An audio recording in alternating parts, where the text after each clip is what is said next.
Hi, this is Eshu. This talk comes from the November 18th set at UVic. It was an evening where we explored a method that's very simple and very old. This body, this movement, and the way a single shout can drop us right out of our heads and back into our lives. If you'd like to follow more closely as I return to teaching, the messy parts, the choices around form, and the deeper reflections that don't always make it into the public talks, you can find all of that on my Patreon at the Red Mountain Way. Over there, I share extra teachings, behind-the-scene notes, and the ongoing story of what it means to step back into leadership with everything I can bring to the table. That's at www.patreon.com/redmountainway.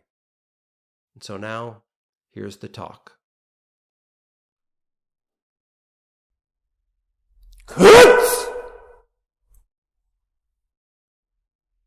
So we're all here now. This shout is an old teaching. When the shout comes, where do all of the thoughts in your head go? They're gone. You arrive fully in your body.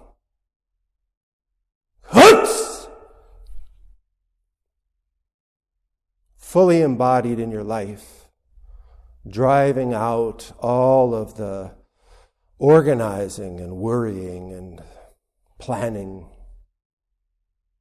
This is the practice, the way that we step into our lives in Zen practice. And this is embodied in every aspect of the form that we use here. So, when people are coming into the Zendo this evening, I spent a little bit of time just talking about, it's always difficult at the beginning of the sit when people are coming in, wanting to guide people, wanting to share this practice, and also not wanting to be disruptive. So our practice in the form is really to engage our bodies, our speech, our mind, fully. We're not just coming to sit with a nice group of people. We're coming to engage in Zen practice, the practice of awakening. It's not a thinking practice. It's not I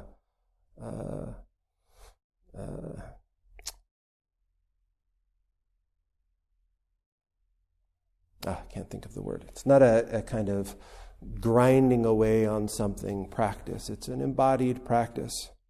So when we come into the Zendo, when we enter the room, even before we enter the room, I was talking to some of us outside beforehand. Once we light the candles in the Zendo, once all the seats are prepared, the practice is opened. And so we want to really keep our chatter to a minimum. The practice has begun. So of course it's good to greet one another, say hello, but to keep the mind of practice, to be demonstrating practice. And what does that mean? It means to really just be fully embodied in what we're doing. Greeting people with presence. So the moment that you walk in, you go, oh, I've got to shift gears here. I've got to get out of my head and open up my senses and be present with what's happening. Ideally, we could do this all the time. But that shift, even this demonstration with the shout, really helps us to understand, wow, I walk around a lot of the time like a ghost, barely connected to my body, barely connected to what's happening in this moment. And so every aspect of our form that we practice is this continuous invitation to step into our body, step into this place, step into this moment, this activity that's unfolding right now. So when we come into the Zendo, we bring our hands together palm to palm. And this activity of bringing our hands together palm to palm is this activity of unifying things that seem to have separated or come apart. unifying and recognizing the intimate relationship between what it is that we call ourselves and what it is that we call other.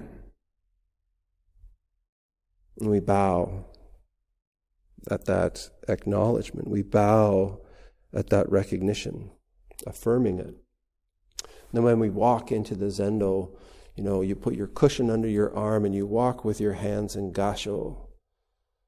There's old guidelines that say, never let your hands dangle in the Zendo. Never let your hands dangle in the meditation hall. Your hands are always in a mudra, in a posture when you're walking through the Zendo. It's either the active mudra of gasho, I'm going towards something. I'm going towards my seat. I'm going towards the butsudan. And then the passive, the sort of the mirror image of gasho is sashu, with your hands flat, just like so. I'm walking away. When I walk out of the Zendo, hands in sashu. Always this activity, always recognizing the rising activity, manifesting activity, and the dissolving activity. Everything that we do, I don't want to get too much into detail, but everything that we're doing, everything when I walk up and offer with the incense at the butsudan, how I approach with the left foot, the passive foot, the dissolving foot. When I go down into a bow, I'm always bowing with my left side and then the right. Left knee, left hand, right hand. When I stand up, it's the reverse. I'm manifesting. I'm stepping up again. So I'm coming back up, right side, left side, right side, left side. It's subtle. But all of these things just are reinforcing. They're asking me to be embodied as I'm doing these things, to be aware in great detail of what I'm doing. So when you hear people talk about mindfulness practice, it's not just something that you're doing when you're sitting and, I need to be mindful of what's happening. This is an embodied mindfulness. When I walk into the Zendo with my cushion under my arm, my hands in gasho, I go to the first empty zabuton mat, flat mat that's available, and I put my cushion, I put my cushion on my seat, and then I turn. And we're coming in the inside, not sneaking. We're not sneaking into the Zendo. When you come into the Zendo, you've got to do it with that embodied manifestation. The whole thing is the activity of plus, the activity of manifestation. So you come right down the front line of the hall, you put your cushion on your seat, you turn to face out from your cushion, you bow, and then you step back, dissolving, left foot, dissolving into your cushion, sit down. This sounds crazy.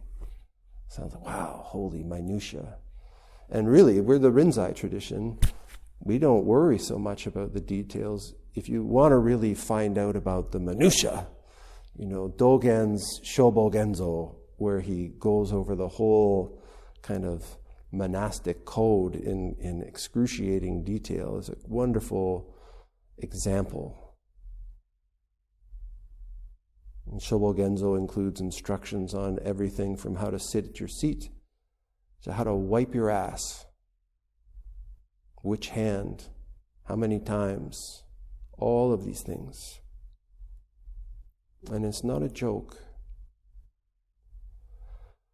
This practice of mindfulness, being aware of what we're doing with our whole being, our mind, our body, our mouths, is a fundamental foundation of our practice. It's all well and good to read a lot of texts. It's all well and good to know the histories and the lineages and all the stories.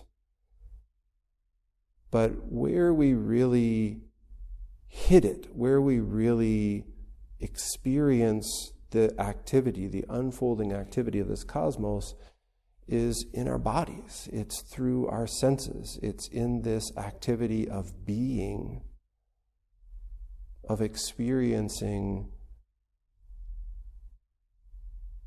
the cosmos unfolding, not in front of us, but through us, in relationship with all beings.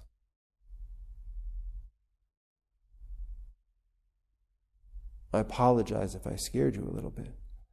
This is a kind of a rough technique in Zen, the shout. But the demonstration is very powerful because it's so clear, just in an instant. The noise of what's going on inside of us can stop just for a moment, so abruptly. And there's a moment of clarity there. You're completely, in the room. And then a moment later, all the thoughts come back. It's like a wave crashing on the shore. So as we were practicing, as we continued to practice together, remember this. When you're engaging, when you're stepping into the Zendo, where are you? Are you here? Are you in your body? Are you in this space? Are you in relationship with the other people and all beings that have arrived at the hall this evening? Or are you still dragging the day behind you? Are you still dragging past relationships or past experiences or all of those things with you? Can you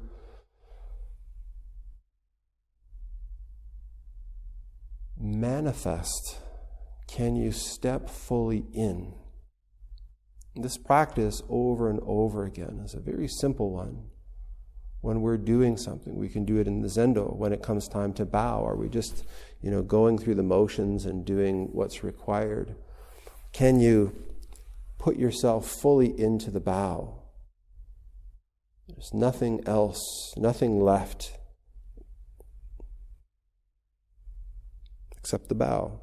It doesn't need to be slow and solemn or anything like that. You can bow quickly and be fully embodied. You can hear it when somebody's ringing a bell. You can ching, ring the bell. You can completely embody ringing the bell. There's a qualitative difference, and it's apparent to everyone.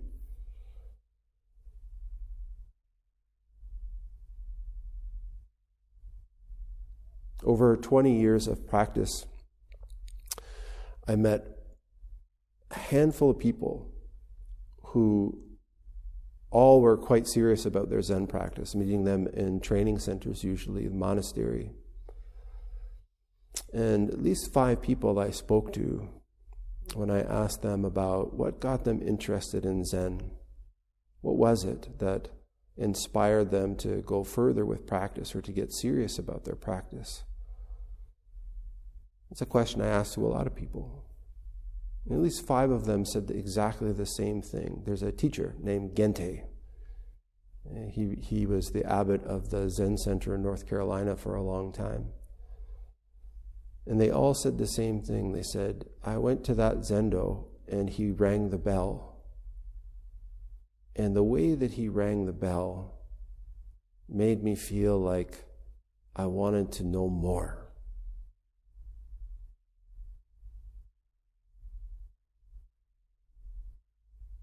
Every act that you do in your life,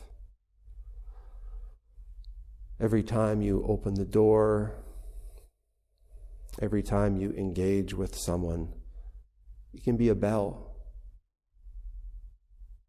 Don't think that the most common actions that you do can't be transformative, can't be healing, can't impact people very powerfully. The things that we do always impact, always shift the nature of the cosmos.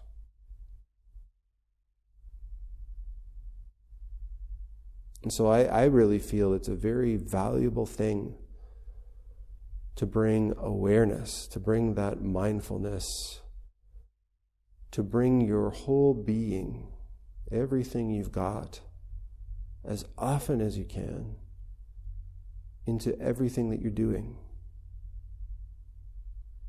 And of course, sometimes we miss it. Sometimes we just don't seem to have it to bring.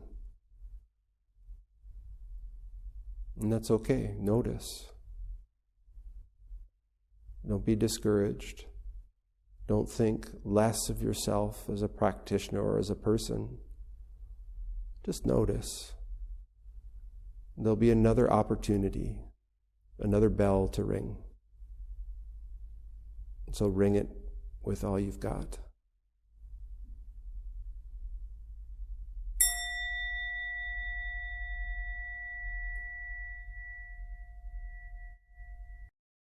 Thanks for listening. If the talk stirred up something for you, even briefly, I'm glad that you took the time to listen. If you want to go deeper or follow along as I continue rebuilding the teaching rhythm at Zen West, come visit www.patreon.com/redmountainway.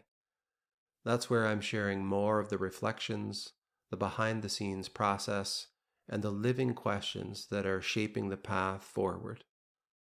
I'd love to meet you there. Until next time, thanks for listening.